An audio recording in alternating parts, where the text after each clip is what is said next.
देखिए, home loan तो आप सबने लिया होगा, लेकिन बहुत कम लोग ऐसा जानते हैं कि होम लोन की जो कुल रकम आप लेते हैं उससे ज़्यादा जो भुगतान है आप उसका जो इंटरेस्ट पेमेंट है उसके तौर पे कर देते हैं। और बहुत कम लोग ऐसा जानते हैं कि जो इंटरेस्ट का पेमेंट आप करते हैं उसे कैसे बचाया जाए। इसी के ऊपर आज हम चर्चा करेंगे। मिसाल के तौर पे अगर आपने 10 लाख रुपए का लोन लिया है 20 साल की अवधि के लिए और 9.5% के आसपास का इंटरेस्ट रेट है, तो आपकी जो ईएमआई जो मासिक किस्त है वो करीब 9,321 रुपये के आसपास आती है। यानी कि 20 साल अगर आप लोन भरते हैं तो आपने कुल करीब 12,37,000 रुपये के आसपास का जो ब्याज है वो पे किया है 10 लाख के होम लोन के ऊपर। लेकिन अगर आप ये रकम बचाना चाहते हैं, यानी कि अगर अपना जो होम लोन है उसे ब्याज मुक्त करना चाहते हैं, तो उसका जो फंडा है वो बेहद सिंपल है। एसआईपी का फंडा है, यानी कि जितना आपने होम लोन लिया है जितनी म्याद के लिए उतने समय के लिए आपको एसआईपी करना होगा। और जो अमाउंट है वो बेहद छोटा है, 0.1% के आसपास का आपका जो होम लोन अमाउंट है वो आपको एसआईपी करना होगा। मिसाल के तौर पे अगर आपका 10 लाख का लोन है तो आपको केवल 1,000 रुपये मासिक इन्वेस्ट करने होंगे एसआईपी में। यानी कि अगर आपकी ईएमआई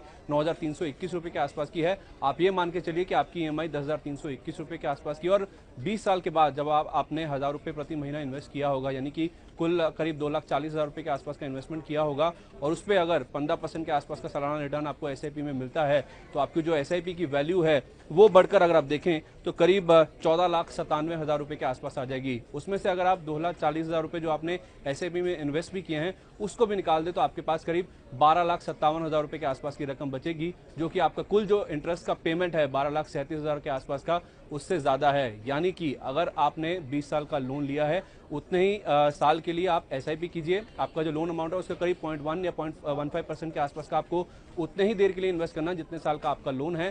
तो आपका जो एसआईपी से रिटर्न आएगा उसके जरिए आप अपना जो पूरा होम लोन का ब्याज है उसे मुक्त कर सकते हैं। यानी कि अगर आप एसआईपी में लोन अमाउंट के टाइम के जितना इन्वेस्ट करते हैं तो आपका जो होम लोन है वो ब्याज मुक्त हो सकता है।